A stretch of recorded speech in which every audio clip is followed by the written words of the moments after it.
Meu querido e minha querida, passando aqui para compartilhar mais uma palavra do Senhor para o teu coração. E a palavra de hoje está no seguinte endereço: Primeira carta de João, no capítulo de número 1, versículo 5 em diante. Diz assim a palavra do Senhor: Ora, a mensagem que da parte dele temos ouvido e anunciamos é esta: que Deus é luz e nele não há treva nenhuma. Se dissermos que mantemos comunhão com ele e andamos nas trevas, mentimos e não praticamos a verdade. Se, porém, andarmos na luz como ele está na luz, mantemos comunhão uns com os outros, e o sangue de Jesus, seu Filho, nos purifica de todo o pecado. Se dissermos que não temos pecado nenhum, a nós mesmos nos enganamos e a verdade não está em nós. Se confessarmos os nossos pecados, ele é fiel e justo para nos perdoar os pecados e nos purificar de toda injustiça. Se dissermos que não temos cometido pecado nenhum, fazemo-lo mentiroso e a sua palavra não está em nós. Filhinhos, estas coisas eu vos escrevo para que não pequeis.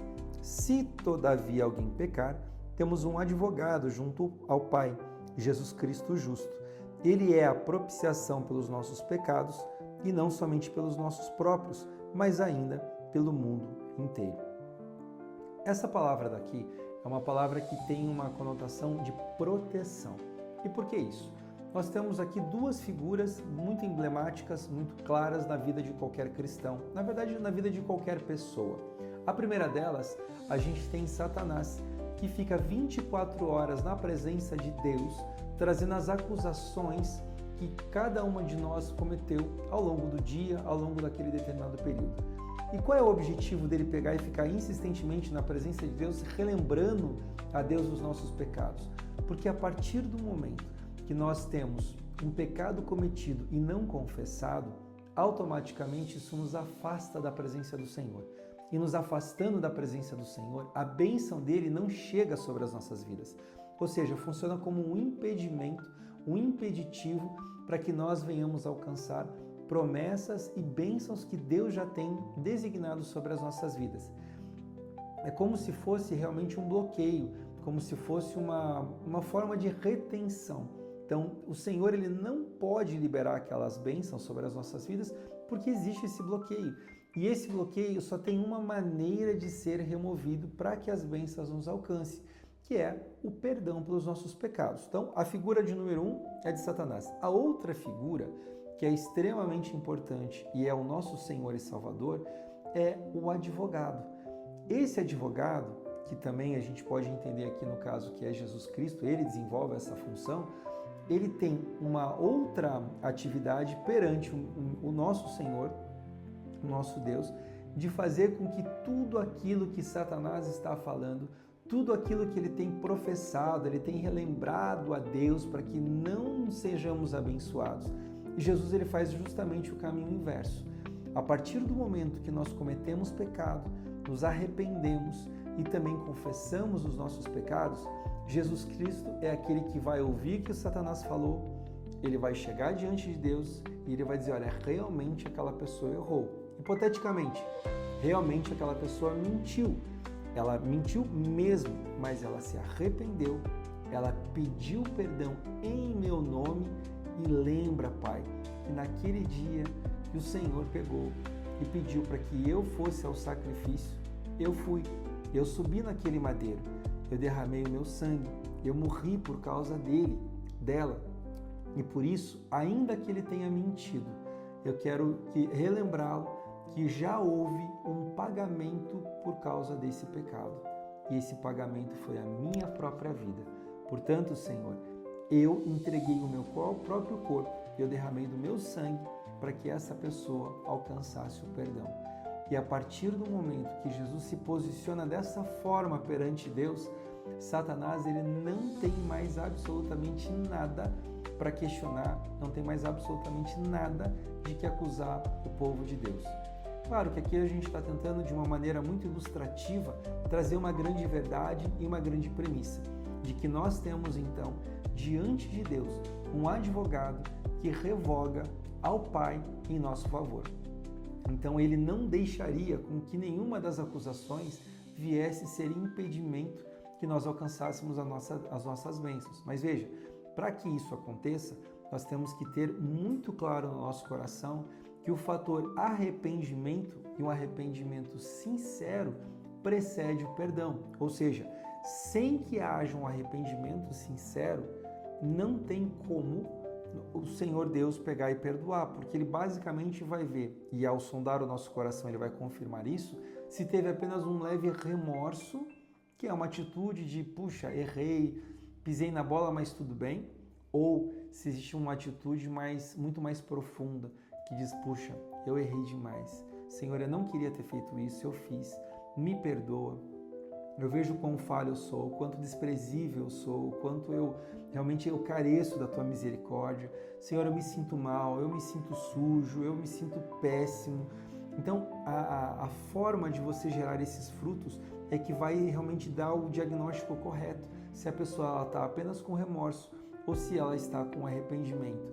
Em havendo arrependimento, esse advogado, que é Jesus, o nosso Senhor e Salvador, ele vai advogar em nosso favor diante de Deus.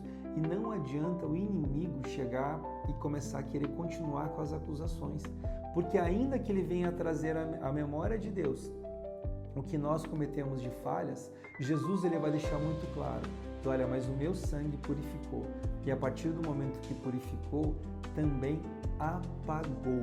Não existe nenhum tipo de reserva, não existe nenhum tipo de memória diante de Deus de um pecado que a pessoa verdadeiramente se arrependeu e pediu perdão, clamando em nome de Jesus para que o sangue dele viesse sobre a sua vida. Quando a gente clama o sangue de Jesus, nós estamos clamando como se fosse uma espécie de um sabão. Aliás, Jesus também é chamado de o saponáceo dos lavandeiros. Ele é aquele cujo sangue tem um poder incrível e maravilhoso mesmo de apagar tudo aquilo que aconteceu. É como se de repente você escrevesse os seus pecados numa página em branco com um lápis e viesse uma borracha e acabasse apagando. Não ficarão ranhuras, não ficarão marcas, não ficarão o menor resquício.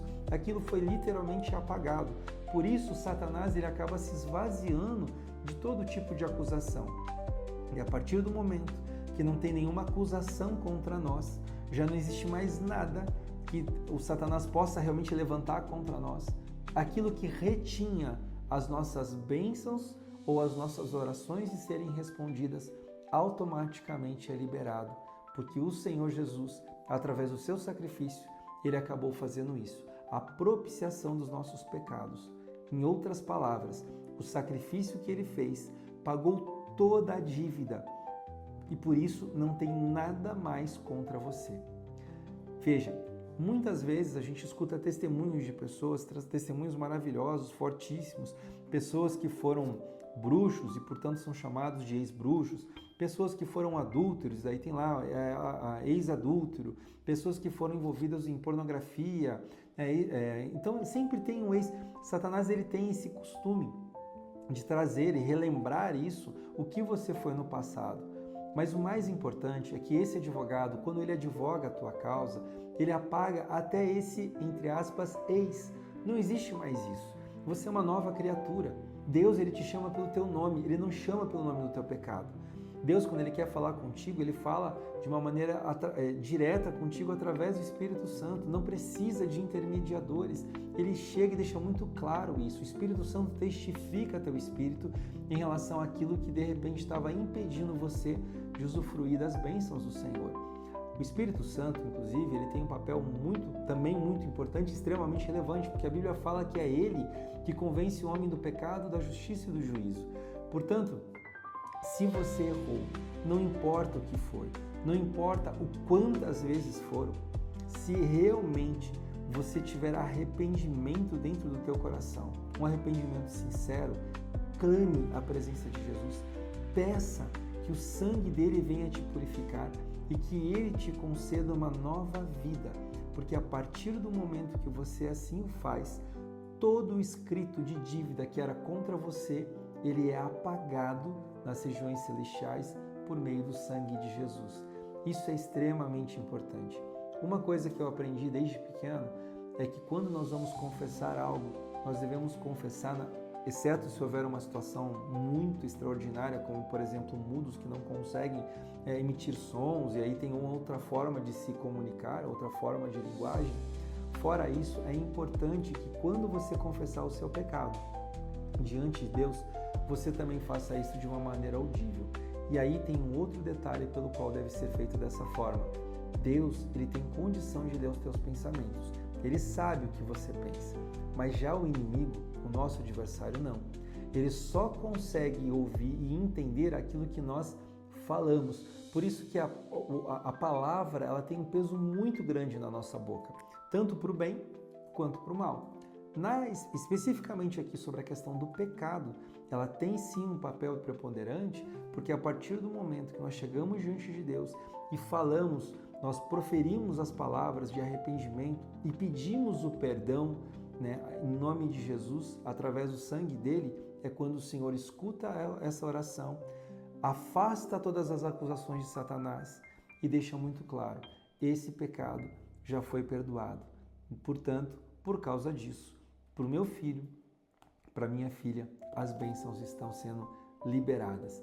Não deixe de andar na luz, não deixe de confessar o teu pecado, não deixe de lembrar que você tem um advogado que te assiste todos os dias da tua vida e vai ser assim em toda a tua trajetória. Que Deus te abençoe poderosamente no dia de hoje e não esquece, Ele continua falando.